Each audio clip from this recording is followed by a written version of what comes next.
of life. In your son's name I pray, amen. If you would turn in your Bibles to Genesis 29,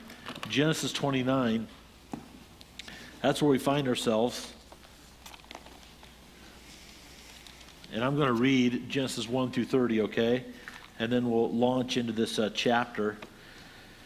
Genesis 29. Then Jacob went on his journey and came to the land of the sons of the east. He looked and saw a well in the field, and behold, 3 flocks of sheep were lying there beside it, for from that well they watered the flocks. Now the stone on the mouth of the well was large.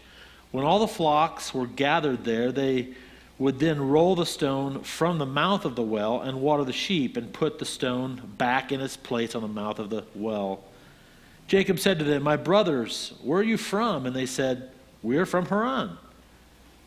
He said to them, "Do you know Laban, the son of Nahor?" And they said to him, "We know him." And he said to them, "It is well with him." I'm sorry. And he said to them, "Is it well with him?" And they said, "It is well.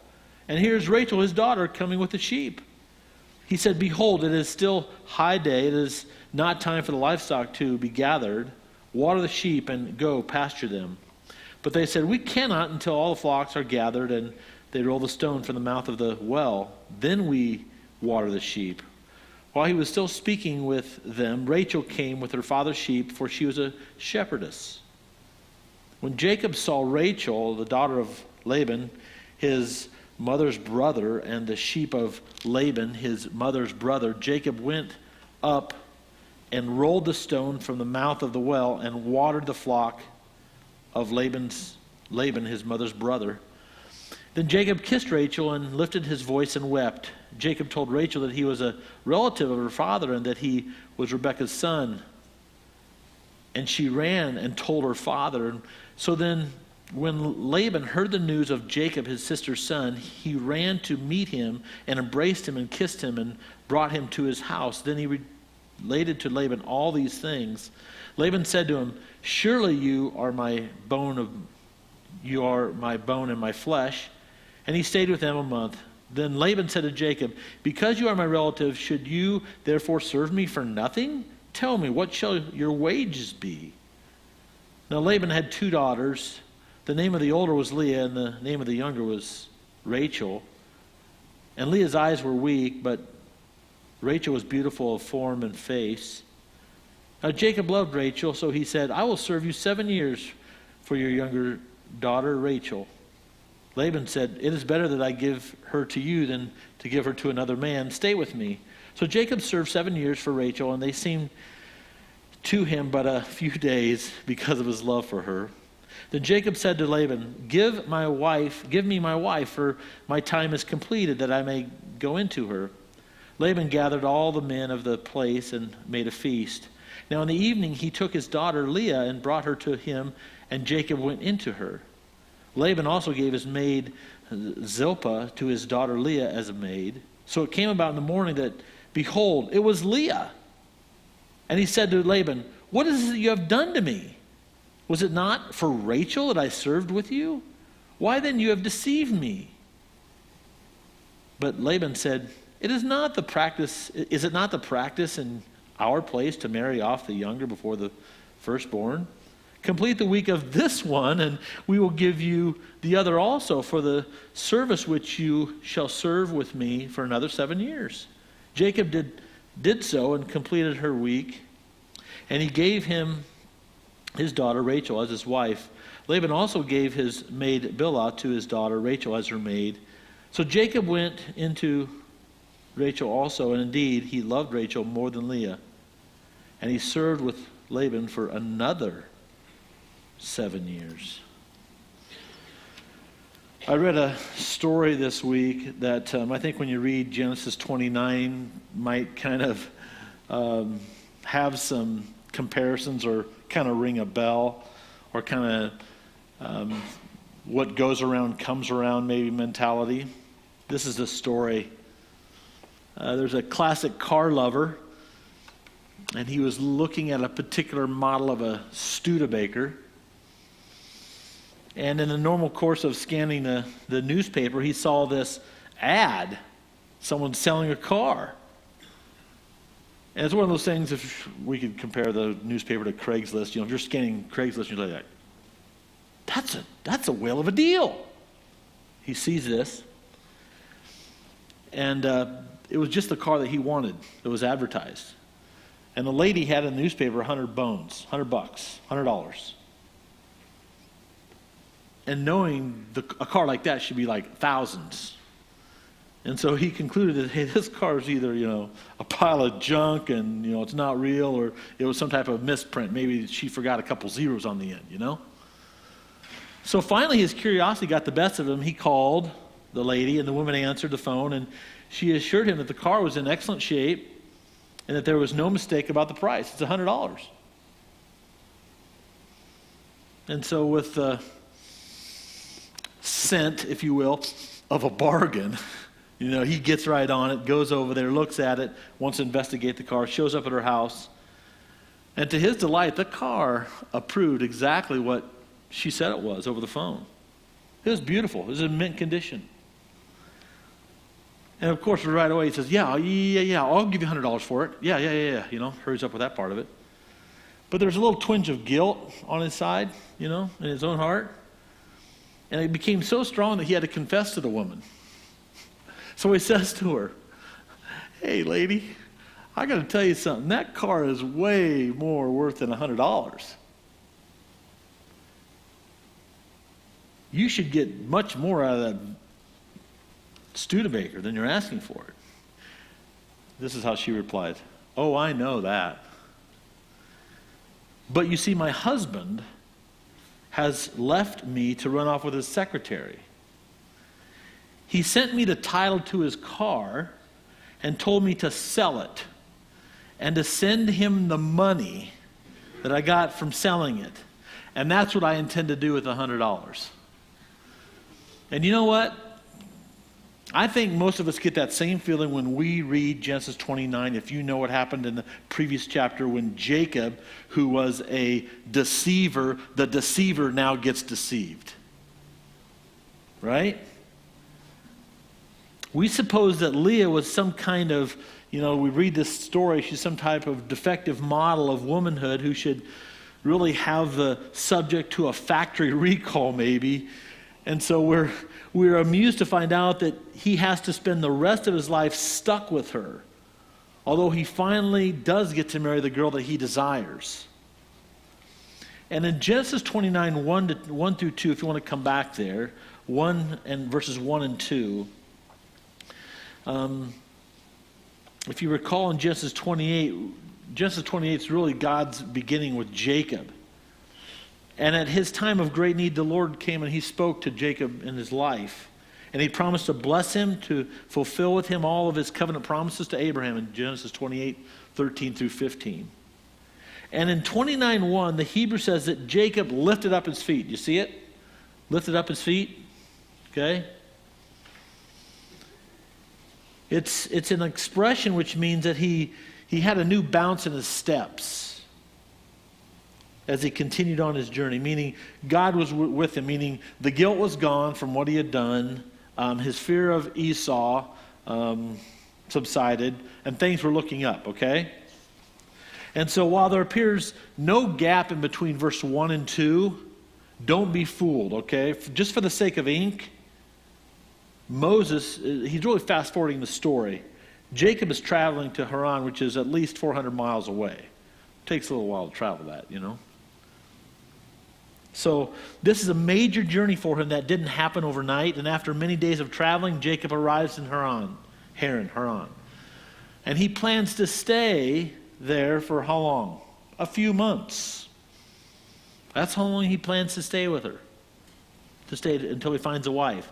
And then he's going to return home to Beersheba. That's the plan, okay? Little does he know that Haran's going to be his home for 20 years. 20 years to find a wife.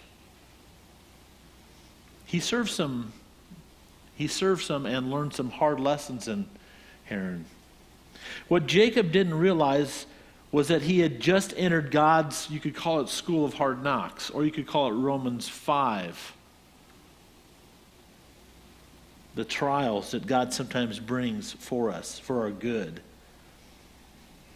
And God would use these years trying to knock off some rough edges in his life, like you and I have rough edges in our life. It's called the sanctification process. Ultimately, yes, would God bless him? Yeah, he did. But part of the process involved breaking Jacob of his selfish ways. And so I know I've called this, Jacob's hard lessons, but I think I could have also titled this God's providence in hard times. Note I want you to see something here, the fortunate circumstance which Jacob encounters on his trip.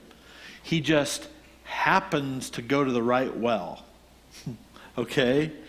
He just happened to see some shepherds there. It just happened that the people were from Haran. And they just happened to know Laban. And just as Jacob is talking to them, Rachel just happens to come along. I think our world would say, "What luck! You lucked out!" Well, there's no such thing as luck, right? At first you might think so, because the Lord's not mentioned in verses in any of these verses. In verses 1 through 30, the Lord isn't mentioned. And unlike Abraham's servant who went to Haran in search of a bride for Isaac, who prayed as he was led by the Lord to Rebekah in chapter 24 through 27, there's no word that Jacob even prays here. I think he possibly might still be scheming, being deceitful. I mean, how do we know that God ordered these circumstances? Well, I think there's three clues. There's three clues that we see the providential hand of God in these verses. Okay? That is what I mean by that is God is behind all these events. First of all, come back to 28 verse 15. 28 verse 15. Remember what God told Jacob? We refer to this as Jacob's dream or Jacob's ladder. "Behold, I am with you and will keep you wherever you go and will bring you back to this land, for I will not leave you until I have done what I have promised you." Okay. Well, there's reason number one right there. What had God promised? Hey, you go somewhere to find a wife, I'm there with you. And by the way, I'm going to bring you back too. Even though it's in your plan to be there for 1 month, no. Man plans his way, but the Lord directs his steps. You're going to be there 20 years. Although you're planning to be there a month, I'm going to direct your way and have you there 20 years, and you'll come back. The second clue is found in Genesis 29, verse 2, where it's the word behold. It occurs twice. You see the word he looked and saw a well in the field, and behold. Okay, behold. The word also saw could be behold a well. Okay? Meaning that I think it's emphasizing the amazing providential awe of God in leading Jacob to the very spot that he needed to be at that moment. He needed to be there. The third clue is found in verse 31. Verse 31. Now the Lord saw that Leah was unloved, and he opened her womb, but Rachel was barren. Okay? So the Lord saw. So God wasn't sleeping, right? He wasn't sleeping in verses 1 through 30, as you and I do. Even though he's not mentioned in verses 1 through 30, he certainly wasn't sleeping. He was watching. He was arranging the circumstances to shape Jacob into the man that God wanted him to be. And besides, another thing here, the context is the teaching of what the Bible focuses on and teaches all over, that God sovereignly works out his purpose in the circumstances of history. He works all things after the counsel of his will in Ephesians 1:11.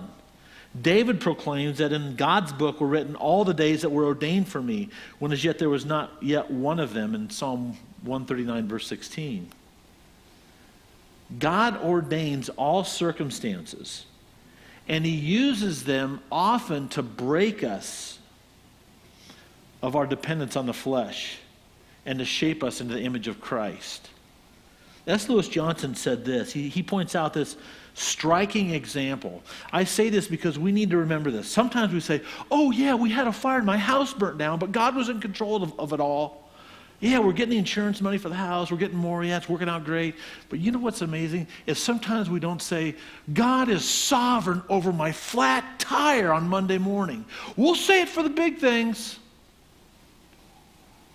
We have sometimes what I call selective sovereignty. You know what I mean? This is what S. Lewis Johnson says. This striking example of divine providence illustrates the fact that God guides the steps of his own without ordinary interfering with the usual course of life. He simply guides them in the exercise of their senses and intelligence. He goes on to say, believers today should learn to practice the same art of discerning the finger of God in the common events of life. Do you believe that God is in control of when a house burns down just as much as he's in control of a flat tire you have tomorrow morning? No, seriously. Because sometimes we pray about the big things, just the big ones. But there's something else on your mind, like tomorrow, and it's controlling your mind, and you haven't even went to the Lord in prayer. And it's a common, everyday, ordinary thing. It's a coworker, something like that. But we won't raise our hand for that because I want that guy out of my job. It's called selective sovereignty. And I can't be dogmatic, but if I read the first part of this story correctly, I think Jacob, he's still working here, deceivingly. I think he's still working his own circumstances for his own advantage, not realizing this. God is superintending the whole process, the whole flat tire and the whole house burning thing, all of it. But I don't think sometimes we realize that, even as believers. Remember, Jacob is coming to his uncle with only the clothes on his back. He doesn't have any gifts. Remember, Abraham's servants brought gifts. So he needs some bargaining power. And these shepherds seem to be somewhat lazy and passive. And so Jacob sees his opportunity. So when Rachel arrives, he moves into the action. He rolls this large stone from the mouth of the well and waters her sheep. While she's trying to figure out this hero, he kisses her. Then he breaks into his tears. It's like, I got to get her. My question is, has he prayed? Has he gone to the Lord in prayer? You don't see that in this text. And then he weeps. Why did he weep? Do you see that in the text? Then Jacob kissed Rachel in verse 11 and lifted his voice and wept. I don't know why he weeps. I don't know if it's like, hey, I'm amazed. My conniving, my deception, it's all worked. I'm amazed, Or I don't know if he's actually, maybe he is thinking God. I don't know. Maybe it's a little bit of both. Maybe it's like, hey, I know I was conniving, deceitful, and man, God still overruled all that. I don't know. It's just kind of interesting. He was safely in Haran with his mother's relatives, and that this particular relative happened to be strikingly a beautifully young lady. Perhaps she reminded him of his mother. By the way, do you see how many times the word mother occurs in verse 10? See it in verse 10? When Jacob saw Rachel, the daughter of Laban, his mother's brother, one time, and the sheep of Laban, his mother's brother, 2 times, Jacob went up and rolled the stone from the mouth of the well and watered the flock of Laban, his mother's brother, 3rd time. While Jacob may not have planned his tears, it added an open advantage, meaning the point is, even though Jacob is still his old self, he's trying to arrange everything, he's trying to manipulate things to get them to his way. God's still behind the scenes. He's orchestrating every detail. And that's why I think you can put on this chapter Proverbs 16:9. Man plans his way, but the Lord directs his steps. God would use these circumstances to shape Jacob in ways that Jacob couldn't even imagine. Hey, yeah, you're gonna get Rachel. 20 years later, he'll take her. So now he meets uncle, okay? He meets uncle, okay, in verses 13 and 14. So let's look at that, 13 and 14. So when Laban heard the news of Jacob, his sister's son, he ran to meet him and embraced him and kissed him and brought him to his house. Then he related to Laban all these things. Laban said to him, surely you are my bone and my flesh. And he stayed with him a month, okay? So Rachel goes home, right, after meeting Jacob. And Laban, he's quick to respond. He runs right back, right? And so it came about when Laban heard the news of Jacob, his sister, that ran to meet him. They embraced him and they kissed him. They bring him to his house. And then he related to Laban all these things. I don't know what all these things are. I have no idea. His life story, what happened, the separation between him and his brother, why he's here. But after a month, Uncle Laban says, you know what? Because you are my brother, should you therefore serve me for nothing? Okay? So tell me, he's saying, what's your wages going to be for this? Don't be fooled. Don't be fooled by this. Laban, he was a shrewd man. He's that shrewd operator who always has his own eye for his own advantage in everything. And what do you see in this? What do you see in Laban? Greed. He's greedy. He's actually doesn't want Jacob. He sees Jacob, hey, he's a freeloader. So he's thinking, what can I get out of this deal? I better get something out of this deal. And so he's going to have to work for his keep. While Laban calls Jacob his brother, he also makes it clear who's serving whom. He says, serve me. What's interesting is, here's where it switches. Jacob thinks, hey, I'm deceiving this guy. By getting Rachel, I'm going to leave. And Laban is really turning the tables on the deceiver, Jacob. So he tells Laban that he'll serve 7 years for Rachel, right? That's what he says in the text. And Laban agrees to this deal, but he doesn't tell him the catch, right? He doesn't tell him the catch. And what's the catch? Well, the catch is found in verse 26. But Laban said, it is not the practice in our place to marry off the younger before the firstborn. Tells him that after the 7 years, right? So his 7 years for Rachel will follow the 7 years work for her older sister, because they had a custom that the older girl had to be married first. So he pulls that one on him. And so Jacob has to work 7 years for a woman he wouldn't have served 7 years for if he had his choice, right? This is a side note, but I'll put it in here. In our day and age, many couples will not wait 7 years before sleeping together, will they? It's common. It's a common deal to sleep together before you're married. Yet this story teaches a valuable principle. True love can be tested with time. Jacob waited 7 years. He waited 364 weeks. If he was paid every 2 weeks, guys, that would be 182 paychecks. Probably a lot of moolah.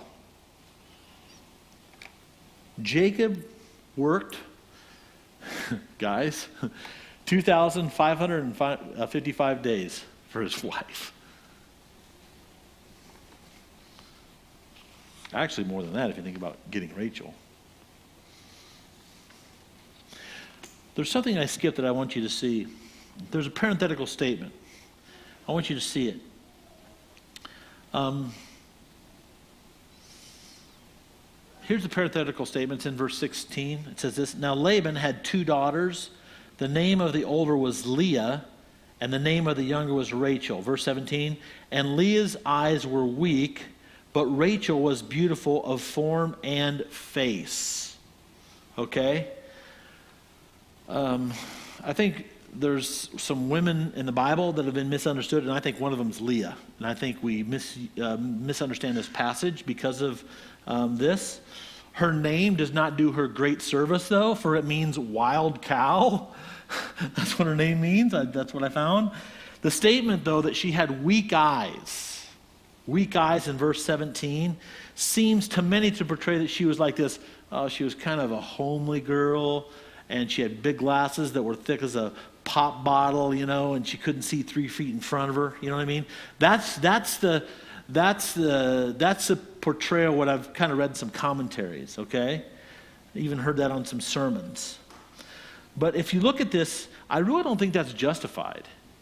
When you look at this word "weak" in the Hebrew, it's rak. It's never used in a demeaning way. So I think sometimes we see Rachel, she was, what's it say in verse 17? It says, she was beautiful of form and face. So that means that Leah was ugly. It's not saying that, okay? Never is the term used with reference to any defect. For example, in Genesis 18:7, Moses used this word, and there it's translated tender. Tender. Abraham also ran to the herd and took a tender choice of a calf. Okay? Moses also used the word again in Genesis 33 with reference to the young children who were too frail to be hurried. He said to them, "My Lord knows that the children are frail." Are frail. That's not a derogatory term or a bad term. And if we're to take the word rak, which is rendered weak in 29:17, in its normal sense, then we can't think of the terms of like ugly or she had some type of defect in her eyes. But I think it's taken in terms of delicacy, tender.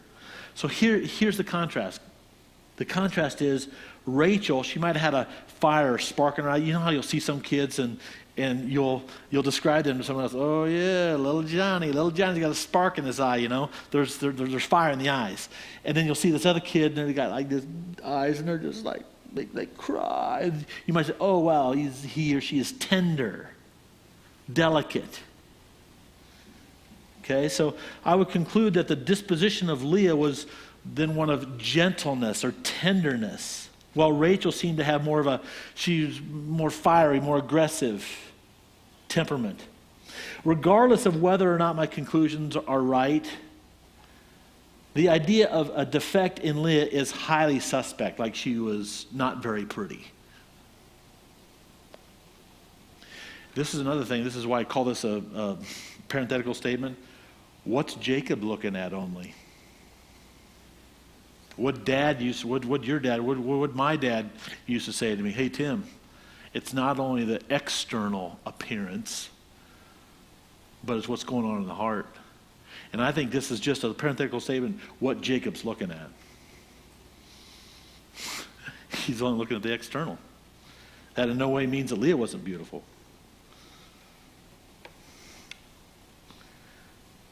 So there seems to be a significant contrast here between Rachel, even between Rachel and Rebekah as well. Rebekah was selected for Isaac by Abraham's servant on the basis of divine guidance and because of personality qualities which assured him that she would be a fine wife for Isaac.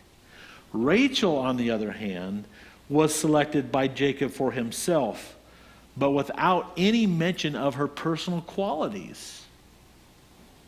Only a description of her beauty. Rebekah's beauty was an additional plus and an unexpected fringe benefit. Rachel's beauty was the essence of her selection. That's it. These should have been red warning lights. Should have been flashing in the mind of Jacob. So what happened? So finally the 7 years are up. He has to remind Laban, though, doesn't he? He comes to him. I'll read verse 20. So Jacob served 7 years for Rachel, and they seemed to him but a few days because of his love for her, right? That's, hey, he's fallen head over here. It's like, hey, it was like 2 days. Verse 21. Then Jacob said to Laban, give me my wife, for my time is completed, that I may go into her. So he's like, hey man, after 2,555 days, I'm looking at a calendar. I know when the days are up. Okay? But Laban wasn't going to remind Jacob if he could get, a few extra days in and a few more hard work out of him. So Jacob, he's ready for the wedding night, but he wasn't ready for Jacob's deceptiveness. For Laban's deceptiveness. He wasn't ready for his treachery. The text delicately puts it, so it came about in that morning, behold, it was Leah. It was Leah. Now, I got to be honest with you. If you're like me, you read this, you're like, okay, American weddings, that ain't happening. How did that go down? I don't know how this went down. I can give you some suggestions, possibly. I can talk about their customs. What's interesting is, I know how Hollywood would probably portray this, get the gore and the filth out of it, but I think we have to be holy and righteous and just how we look at this. I don't know how all this went down. It does surprise me, though, when I read it, like, voila, it's Leah. Maybe it was dark when Jacob took her into the tent. Maybe they had the full garb on. And maybe there was some excessive drinking involved here. And maybe Leah had dressed in Rachel's clothes and sprinkled with her perfume. Maybe she was about the same size. I don't know. I don't know. I don't think it's maybe important for me to even go down that trail. Just read the text and say what it says.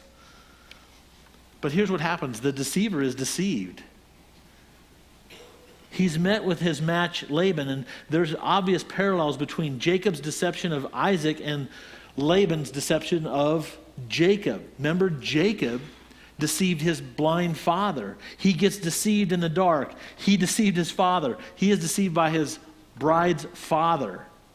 He cheated his brother out of the rights of the firstborn, and he gets cheated because of the rights of the firstborn to marry first.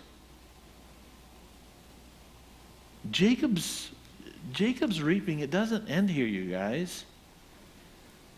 Laban would later take advantage of him by changing his wages in chapter 31, verse 41.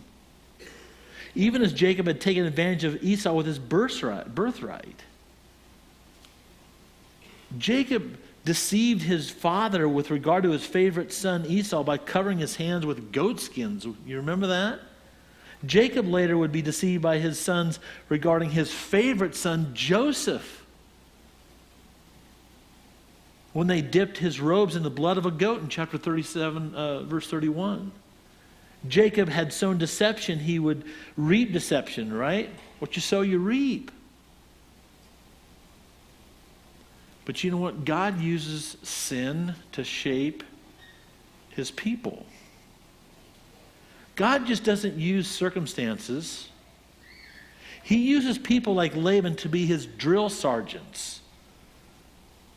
That doesn't excuse Laban's sin. I know what Laban did was wrong. He deceived Jacob. That was wrong. He should have given him Rachel.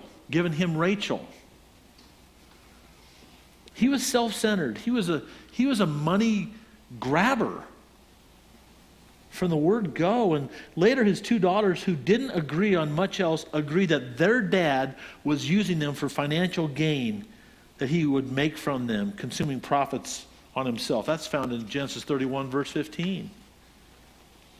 But you know what? It's that kind of person that God often uses in the lives of his people to kind of like sandpaper the rough edges off of you.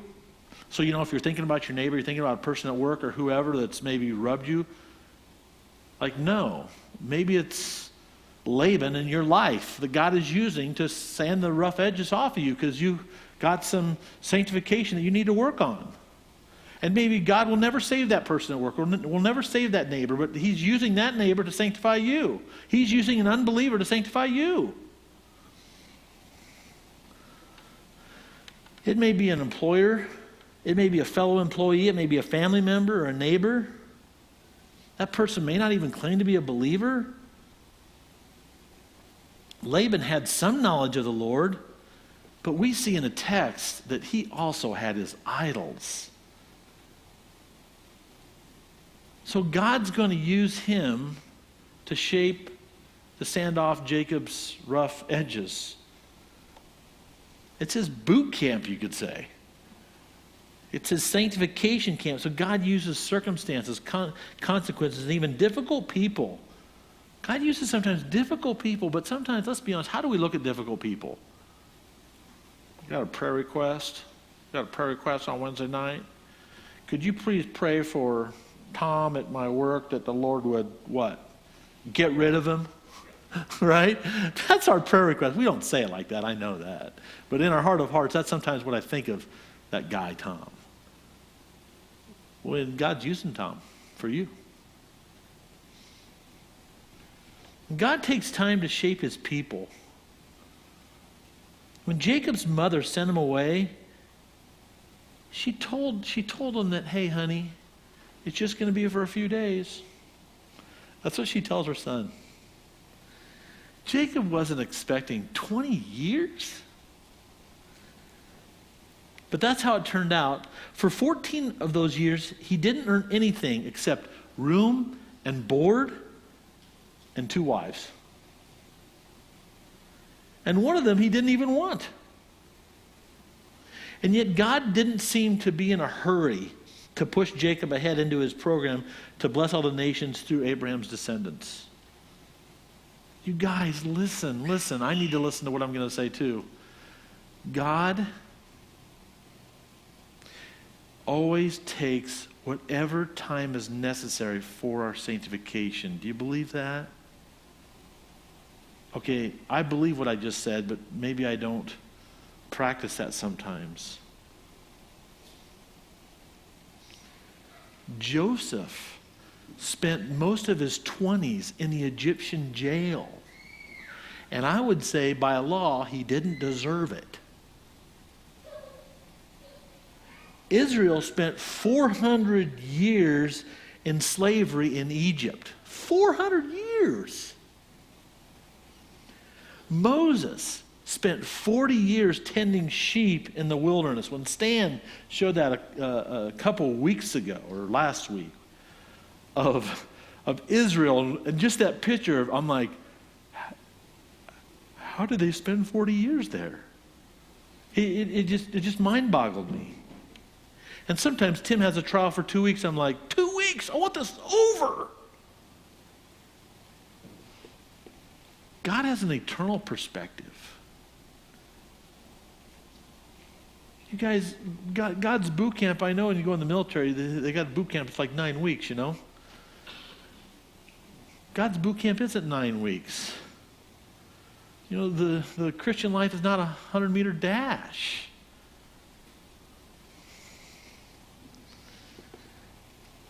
All this may sound rather gloomy, and I suppose in one sense it is, but all discipline for the moment seems to not be joyful but sorrowful, Hebrews 12:11.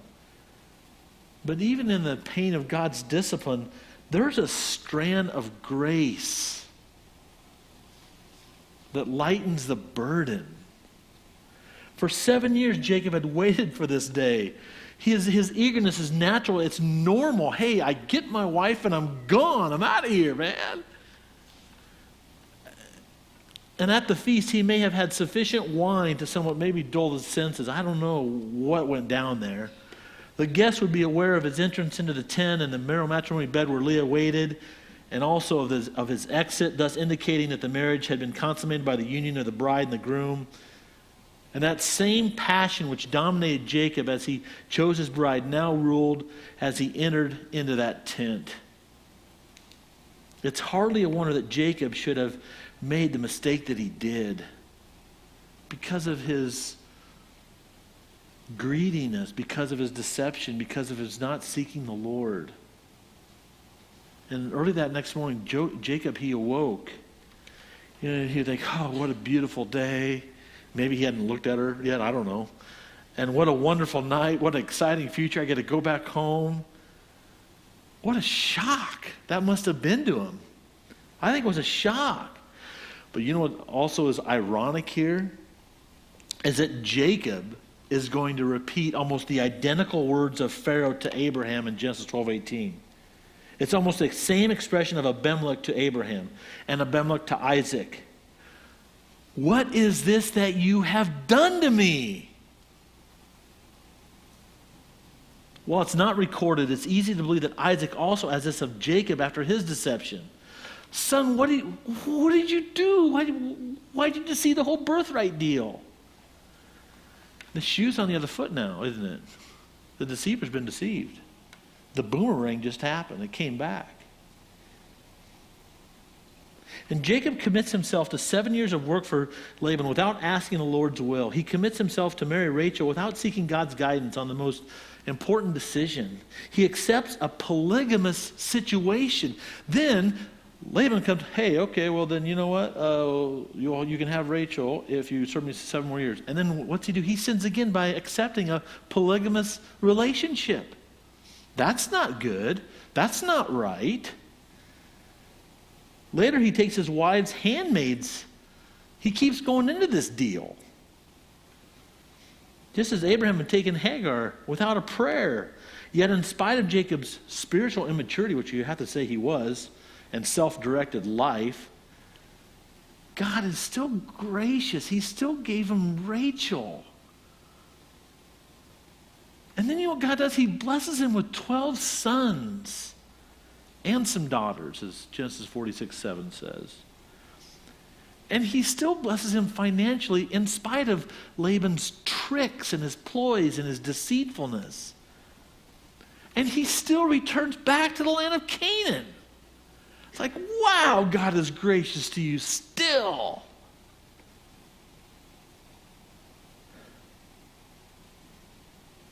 God is gracious to us, you guys. Here's some applications from this. Number 1, recognize and submit to God's hand in your daily events, not just if your house blows up and your insurance company covers it. You guys, things just don't happen to you. Like, it just so happened, it just so happened, it just so happened. It's God's providence. You don't have spells of bad luck. Sometimes we say that, don't we? Hey, I had a spell of bad luck this week. No. God arranges your circumstance to shape you into the image of Christ. And sometimes we tend to see God's hand in the big crises. But we need to see God's hand in the, can I call them little irritations? Like I got 4 of them, or 3 of them, they're coming home today. I got a total of 4, right? Sometimes those are God's gift to me for my sanctification. I find that sometimes if I just recognize God's hand in these situations, that there's a peace and there's an overwhelming just joy that's in my heart when I recognize this is God's will. Because I have to tell myself sometimes, you know what? If God didn't want this, He is powerful enough to stop this. That bad employee that you work with, you want to kick them? You hope they get fired? Or whatever it is. God can stop those things if He wants to. Number two, I think we need to submit to God when the situation we're in is because of the consequences of our sin. God uses the consequences of our sin to shape us. He does this, this story amazes me. It's like, okay, Laban's doing his deal. Jacob's doing his deal. You got two selfish people trying to work their deal. And then God somehow orchestrates this and works it out to shave off, sandpaper Jacob's rough edges. And he does it out of love to teach us how serious our sin is. And so sometimes we can excuse ourselves and blame others for our sin. A deceiver doesn't think deception is all that bad until what? Until he gets deceived. Jacob, he's shocked when Laban does this. He should have said, "Oh man, I did the same thing to my dad and my brother, and I listened to my mom." That should have been his response. But he's like, "I can't believe you did this." We do that same thing with our own sin. Submit to God when you reap the consequences of your sin. When the consequences hit, our tendency is either to accuse God of being unfair or try to skate out from under the things through which the new scheme or sin sometimes develops. But God wants us to submit to him and just maybe admit, "You know what, Lord?" Or maybe you don't know. Just ask, Lord, was I deceptive there? Did I sin there? The situation I'm in, is it because I sinned? Because, Lord, if it is, please show me that. Because I want to learn from that. Number 3. Here's one for me. Hopefully, maybe it might be for you. Don't run from difficult people in your life until God gives you the okay. If you're married to a difficult person, my wife isn't here tonight. She must be in the nursery. No, I'm just kidding. But just because you're married to a difficult person, God isn't giving the okay for you to hey, jump ship.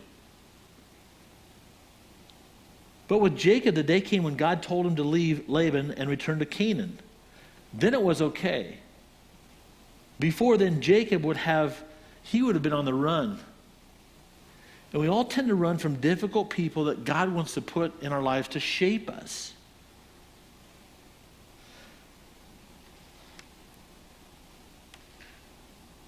Sometimes, a teenager gets married to escape her difficult parents. Hey kids, listen up. You may think that your parents are difficult to live with. I know I did, because I was always right, my parents were wrong. That's just the way it was. But you know what? That's wrong. God gave me my parents for my good.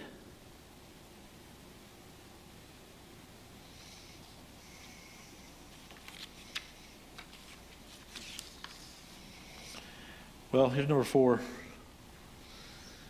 Plan to preserve over the long haul. It's a long haul. This Christian walk's a long haul. It's not a 100-yard dash. It's a marathon.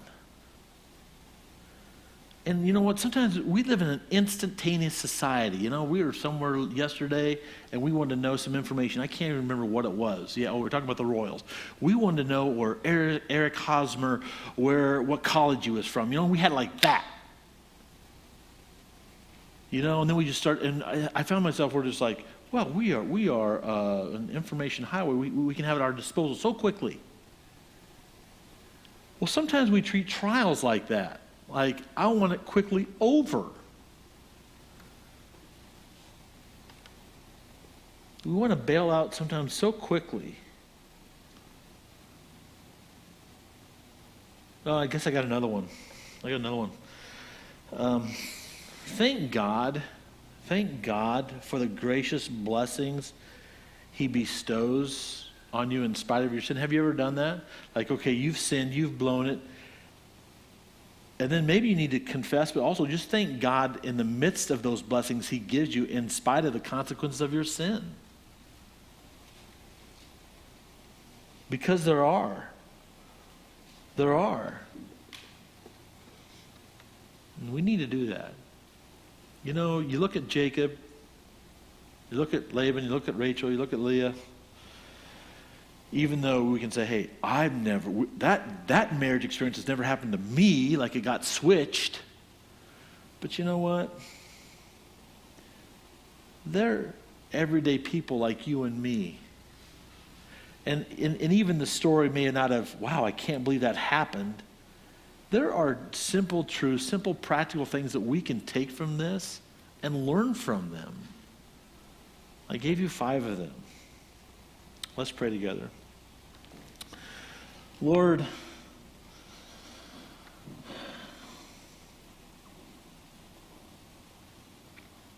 so many practical truths from this passage.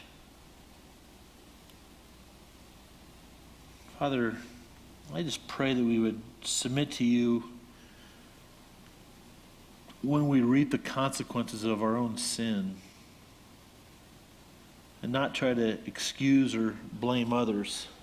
Sometimes that's so easy to do. Father, I pray that I wouldn't run from difficult people that I think are difficult and you want them gone out of my life. Father, I also pray that I would recognize and submit to your sovereignty in the daily events of my life, Father. And that means if my car blows up or if my alarm clock doesn't go off in the morning. Both of those have been orchestrated, ordained by you. And may I welcome those and submit to those and acknowledge those even in prayer. And Lord, I pray that I would settle in for the long haul and realize, hey, this Christian life, it's not always a bed of roses, but God is using people, events, circumstances, job, family, co-workers, my singleness, my situation, not for me to stay in my sin, but to conform me to the image of Christ. And Lord, I just want to thank you for the blessings that you still give us. Just like you still gave Jacob. I can't believe you still gave him Rachel. You still blessed him with a whole bunch of material possessions, and then you did what you said you would do. You'd bring him back to the land when he didn't deserve it. And how many things are like that for us, Lord? You do things when we don't deserve it. So, Father, when I grumble, or if we grumble, it's a sign that I just want you to be sovereign over good things in my life. Just bring me good things, then I'll trust you, then I'll believe in you, then I'll praise your name. No, that's not the God who you are.